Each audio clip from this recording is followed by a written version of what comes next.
इस महाविद्यालय के प्रबंधक महोदय, प्रिंसिपल साहब, सभी उपस्थित टीचर्स और बच्चों, जो कार्यक्रम आज आयोजित किया गया है मिशन शक्ति के संबंध में, आप इसको कोरिलेट कर सकते हैं कि नवरात्रों के पहले नवरात्रे से इस कार्यक्रम को प्रारंभ किया गया और ये चौथा चरण हमारा मिशन शक्ति का है। इसमें दो शब्द मिशन और शक्ति, तो उससे आप शासन की मंशा का अंदाजा लगा सकते हैं कि मिशन मोड पे जो हमारी नारी शक्ति है उसके अधिकारों को, उसके स्वावलंबन के लिए, उसके आत्मसम्मान के लिए कई तरह के कार्य, योजनाएं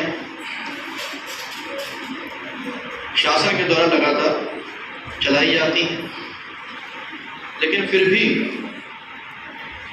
ऐसा बहुत बड़ा वर्ग है जो जानकारी ना होने की वजह से उन चीज़ों से वंचित रह जाता है। इसलिए इसको मिशन मोड पे चलाया जाता है कि ज़्यादा से ज़्यादा लोगों तक इसको पहुंचाया जाए ताकि वो इसका फायदा उठा सकें। क्योंकि आमतौर पे आप ये देखेंगे, जैसे आप धीरे धीरे बढ़ेंगे उम्र में, तो आप महसूस करेंगे कि जिनको ज़रूरत होती है वो जनरली उससे वंचित रह जाते हैं। क्यों? क्योंकि सिर्फ जानकारी के अभाव की वजह से। एक ऑगस्ट कॉम्टे एक फिलोसफर हुए जिन्होंने एक स्टेटमेंट दी, to know is to predict and to predict is to control. आपके पास अगर किसी चीज़ की जानकारी होगी तो आप पूर्वानुमान लगा सकेंगे, और जब आप किसी चीज़ का पूर्वानुमान लगा सकेंगे तो आप उस चीज़ को अपने नियंत्रण में रख सकेंगे। आपकी स्टूडेंट लाइफ से अगर मैं कोरिलेट करके इस चीज़ को देखूं, तो जब आप एग्ज़ाम की तैयारी करते हैं तो आप ये देखते होंगे कि कौन सी चीज़ इंपॉर्टेंट है, कौन सी चीज़ उतनी ज़्यादा इंपॉर्टेंट नहीं है। और उसमें जब आप तैयारी करते हैं तो जो चीज़ें ज़्यादा इंपॉर्टेंट हैं या जो आपके बेसिक्स को बिल्डअप करता है उसके ऊपर आप ज़्यादा जोर देते हैं, आपके टीचर ज़्यादा जोर देते हैं। तो दिस इज द नॉलेज। जो नॉलेज में मजबूत होगा, जो इस चीज़ को आइडेंटिफाई कर सकेगा कि कौन सी चीज़ ज़्यादा इंपॉर्टेंट है और कौन से बेसिक्स ऐसे हैं जो हमें कंप्लीट करने की ज़रूरत है, उतना ही फिर आपको प्रेडिक्शन हो पाएगी। और जब प्रेडिक्शन हो पाएगी तो आप अपनी परफॉर्मेंस को कंट्रोल कर पाएंगे। इसी तरह आपके टीचर्स आपकी परफॉर्मेंस को कंट्रोल करते हैं। जिनके बच्चे ज़्यादा अच्छा परफॉर्म करते हैं तो उनमें ये जो शैली है, ये टैलेंट जो है वो कंपैरेटिवली ज़्यादा होता है। इस तरह की स्टडीज हैं।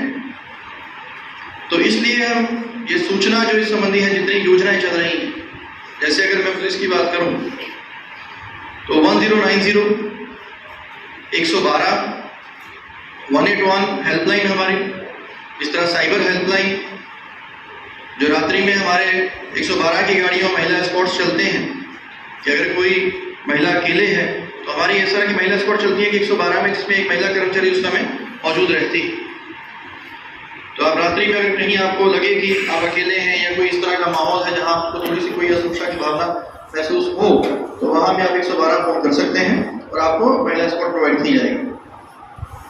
तो ये हमारे शासन की मंशा है कि महिलाएं अपने आप को पूरी तरह से सुरक्षित महसूस करें।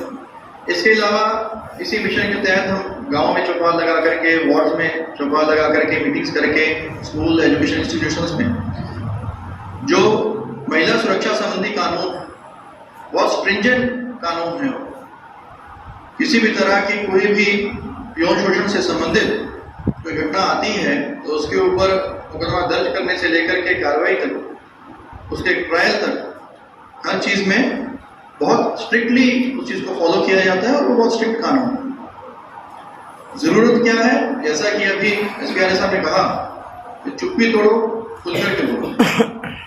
जब तक आप अपना हैंड रेज नहीं करेंगे,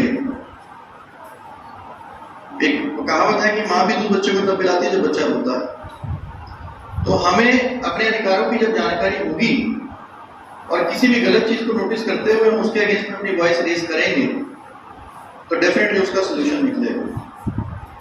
क्योंकि हमारी दिनचर्या में डेली हमारा इस तरह के जो क्रिमिनल इंसिडेंट्स है उनसे पता बढ़ता है, उन चीज़ों को एड्रेस करने का मौका मिलता है। हमारे हर थाने में एंटी रोमियो स्क्वाड्स हैं जो लगातार मूव करते हैं, स्कूल के बाहर, कॉलेजेस के बाहर, हॉस्पिटल्स के बाहर, मॉल्स के बाहर, दुकानों के बाहर, मार्केट्स में, या जहाँ भी भीड़ भाड़ के मंदिर हैं, गुरुद्वारे हैं, मस्जिद है, कहीं भी जो धार्मिक स्थल हो जहाँ पे भीड़ भाड़ होती है, जहाँ पे ये चांसेस रहते हैं किसी महिला के ऊपर कोई छीटाकशी कर रहा है, कोई टीका टिप्पणी कर रहा है या कोई गलत हरकत कर रहा है, उसको तुरंत एड्रेस करने के लिए हमारी सारी फैसिलिटीज ऑन रोड रहती हैं, ऑन मूव रहती हैं। हम आपसे सिर्फ ये अपेक्षा करते हैं कि आप उस चीज को रेज करें जहां आप अपने आसपास इस तरह का कोई भी आपराधिक घटना या कोई भी इस तरह किसी को हरकत करते हुए देखें तो उसको आप रेज करें ताकि हम उसको टाइमली एड्रेस कर सकें और वो किसी बड़ी घटना में तब्दील ना हो। आमतौर पर ये देखा गया है कि स्टार्टिंग जो होती है उसकी बहुत छोटे इंसिडेंट्स होते हैं, लेकिन जब हम उसके खिलाफ खड़े नहीं होते हैं, अपनी आवाज उसके खिलाफ नहीं उठाते हैं, तब वो चीज बढ़ती जाती है। बहुत सारी हमारे पास सक्सेस स्टोरीज भी है। डेली जो हमारा मिशन शक्ति का अभियान चल रहा है, जो हमारी महिला कांस्टेबल हैं या महिला कर्मचारी हैं, वो जाकर के ग्राउंड पे जब सभी से मिल रहे हैं, उनको प्रोत्साहित कर रहे हैं, उनको मोटिवेट कर रहे हैं, उनकी काउंसलिंग कर रहे हैं, तो बहुत सारी ऐसी समस्याएं संज्ञान में आ भी रही हैं जो जनरली संज्ञान में नहीं आती। कोई गांव देहात की महिला है, कोई आंगनबाड़ी वर्कर है या कोई भी किसी तरह की महिला, घरेलू महिला है, वो अपनी आवाज नहीं उठा पाती, नहीं बता पाती कि वहां पर उसको किस तरह की समस्या आ रही है। बट जब पर्सनली जाकर के गांव में, देहात में, घरों में जाकर के उनसे वार्ता की जा रही है तो बहुत सारी ऐसी चीजें आ रही हैं। और एक बहुत चली स्टडी है कि ज्यादातर घरों में इस तरह की घटनाएं होती हैं क्योंकि आस पड़ोस के लोग होते हैं या रिश्तेदारी के कुछ लोग होते हैं, इसलिए हम लोग उसको सही टाइम पे, सही जगह पे, उस प्लेटफॉर्म पे नहीं उठा पाते हैं बात को, जिस वजह से उस पीड़ा को लगातार सहन करते रहते हैं हम लोग। तो ये बेसिकली हमारा मिशन शक्ति का जो एजेंडा है। अगर मैं बात करूं कि अगर आपके सामने वीडियोस दिखाई जाती हैं या उदाहरण दिए जाते हैं, अभी वीडियो में कल्पना चावला से लेकर के हमारे तमाम ऐसे महिला पॉलिटिशियंस के फोटोज, वीडियोस अभी शेयर किए गए, तो उसका पर्पस होता है आपके अंदर एक मोटिवेशन पैदा करना कि आप भी उस लेवल को अचीव कर सकते हैं। इस देश की प्रधानमंत्री भी महिला रही हैं, इस देश की राष्ट्रपति वर्तमान में भी महिला हैं, बहुत सारे ऐसे बड़े बड़े पदों के साइंटिस्ट महिला हैं, बहुत सारे राज्यों की चीफ सेक्रेटरीज महिला हैं, बहुत सारे इंपोर्टेंट प्रिंसिपल सेक्रेटरीज के जो पोर्टफोलियोज हैं, पद हैं, उनको महिलाएं सुशोभित कर रही हैं। हमारे कई डीजी रैंक की किरण बेदी मैडम के बारे में सब जानते ही। वर्तमान में भी उत्तर प्रदेश पुलिस में कई एडीजी आगरा मैडम महिला हैं। ऐसे बहुत सारे उदाहरण हैं जहाँ पे महिलाओं के द्वारा अपनी लाइफ में अच्छे अचीवमेंट्स किए गए। हमें जरूरत है कि उनको देख करके अपने आप को मोटिवेट करने की। जनरली हम एक शक्ति तत्व को और नारी तत्व को कंफ्यूज करे जाते हैं। शक्ति तत्व तो हर किसी के अंदर, कोई पुरुष है उसके अंदर भी शक्ति तत्व है, ब्रह्मा के अंदर ब्रह्माणी है, शिव के अंदर शिवा है, विष्णु के अंदर वैष्णवी है, इंद्र के अंदर इंद्राणी है। तो हर किसी के अंदर एक शक्ति तत्व है, लेकिन हम जनरली शक्ति तत्व और महिला तत्व को कंफ्यूज कर जाते हैं। तो जो हमारा ये मिशन शक्ति अभियान चल रहा है, नारी तत्व को उनके अधिकारों के संबंध में जागरूक करने के लिए, कानून के संबंध में जागरूक करने के लिए और उनको मोटिवेट करने के लिए है कि किसी तरह का उत्पीड़न, किसी तरह का शोषण को बर्दाश्त ना करें, अपनी आवाज को रेज करें, ताकि पूरा जो शासन का जो प्रबंधन है वो ऑलरेडी पूरी तरह से तत्पर है कि उनकी मदद की जाए, उनको सहायता दी जाए जहां जरूरत हो। हम ये मान के कई बार ये प्रोजेक्ट किया जाता है कि जो नारी है वो कमजोर है इसलिए उसके लिए कानून बने। क्या कानून पुरुषों के लिए नहीं बने? क्या मारपीट होती है तो लोग जाकर के मुकदमा नहीं करवाते? क्या अपहरण होता है तो लोग जाकर मुकदमा नहीं करवाते? क्या किसी के यहाँ चोरी होती है तो मुकदमा नहीं करवाते? तो ये एक गलत धारणा है जहां पे हम फिजिकल स्ट्रक्चर को मजबूत और कमजोरी का मानक बना देते हैं। तो फिजिकल स्ट्रक्चर कोई क्राइटेरिया नहीं है सक्सेस का, या फिजिकल स्ट्रक्चर कोई क्राइटेरिया नहीं है कि हर उच्च पद जो है फिजिकल स्ट्रक्चर के हिसाब से मिलेगा। मन का मजबूत होना सबसे ज्यादा जरूरी है। जो मन से मजबूत है, मन के हारे हार है, मन के जीत जीत है। तो आपके मन का मजबूत होना सबसे ज्यादा जरूरी है। ऐसे तमाम सक्सेस स्टोरी हम भी और जो तमाम हमारे अधिकारी हैं, हमारे तमाम ऐसे बैचमेट्स होते हैं, खुद की भी लाइफ में ऐसी स्टेजेस आई जब हम तमाम तरह के स्ट्रगल से गुजरते हैं, लेकिन जब आपका मन मजबूत होता है तो आप उस बाधा को पार कर पाते हैं। शरीर मजबूत होने से नहीं पार कर पाते। तो इसलिए ये कन्फ्यूजन रहता है कि शक्ति तत्व में और नारी तत्व में। तो ये जो हमारा मिशन है, ये नारी तत्व को उनके राइट्स को बताने के लिए, जो उनके लिए हम तमाम तरह की योजनाएं शासन द्वारा चल रही हैं, उस संबंधित जागरूकता देने के लिए, उस संबंधी जानकारी देने के लिए और अपने अधिकार का वो प्रयोग करें, उनको मोटिवेट करने के लिए इस तरह की वीडियो दिखा रहे हैं और आपके सामने अपना वक्तव्य रख रहे हैं। तो मैं उम्मीद करता हूं कि हमने पहले कई प्रोजेक्ट लाइक पावर एंजल्स का चलाया। मुझे उम्मीद है कि यहाँ भी कई बच्चियां होंगी जो पावर एंजल के रूप में रजिस्टर्ड होंगी। इसमें ये था कि किसी क्लास में या स्कूल लेवल पे या कॉलेज लेवल पे कुछ बच्चियां जो है पावर एंजल की फॉर्म फिल की हुई, उसके बाद उनको पावर एंजल डेजिग्नेट किया जाता है, तो अपने वो मतलब थोड़ा वोकल होती हैं, अपने बात को रख पाती हैं ज़्यादा अच्छे तरीके से। तो मैं उम्मीद करूँगा कि हमारे जो मोबाइल नंबर्स, जो हमारे 2 नंबर्स हैं, हेल्पलाइन नंबर्स हैं, जो सक्रिय रहते हैं 112 और 1090।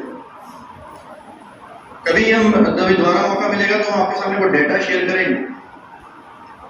हमें ये लगता है कि क्यों करना रिपोर्ट, कोई भी नहीं करता है, करने से पता नहीं क्या ही होगा। तो मैं आपको बताऊं कि हमारे यहाँ पे लिस्ट में, क्योंकि ये आपको सपोर्ट करने के लिए है और कोई भी पीड़ित को उसकी मदद करने के लिए, तो इसलिए जहाँ पे कहा जाता है कि आइडेंटिटी गुप्त रखनी है, वहाँ पे आइडेंटिटी गुप्त रखी जाती है, वहाँ रिवील नहीं की जाती। तो इसलिए आप उस चीज से निश्चिंत होकर के किसी भी घटना को या किसी ऐसे इंसिडेंट को आप रिपोर्ट कर सकते हैं। जैसा अभी बताया, एक बच्ची है, बहन है, वो 112 पे कॉल कर रही है, ऐसे अटैक के बारे में सूचना दे रही है। तो ऐसे इंसिडेंट डेली होते हैं। कई बार कोई पीड़ित अपने सूचना देता है कि भाई वो सुसाइड करने वाला है, तो हमारी गाड़ी ने कई बार 2 से 4 मिनट में पहुंच करके जिंदगियां बचाई, कई एक्सीडेंट्स में पहुंच करके जिंदगियां बचाई, और डेली बेसिस पे बहुत सारी लाइफ को सेव किया जाता है। बस उसके पीछे कारण रहता है कि टाइमली इंफॉर्मेशन हमें मिल जाए। तो हम आपसे यही उम्मीद करते हैं कि आप सशक्त हैं, आपको सिर्फ महसूस करने की जरूरत है, मन से मजबूत रहें, और कोई भी इंफॉर्मेशन आपके पास आती है, कोई भी क्रिमिनल कंडक्ट कोई व्यक्ति कर रहा है, तो आप उसको शेयर करें। कोई शासन की योजनाएं हैं, जिस भी ये अगर आप उस क्राइटेरिया में आ रहे हैं तो उसका फायदा उठाएं, वो आप ही के लिए। मैं महाविद्यालय के प्रबंधन को, यहाँ के टीचर्स को बधाई और शुभकामनाएं देता हूँ, जिन्होंने यहाँ पे ये सक्सेसफुल कार्यक्रम आयोजित किया है। और मैं उम्मीद करता हूँ कि इसकी सक्सेस का जो मानक होगा वो ये होगा कि बच्चियाँ किस तरह से आगे इस मिशन में हमारे साथ में खड़ी होती हैं। सभी को बधाई देता हूँ। धन्यवाद।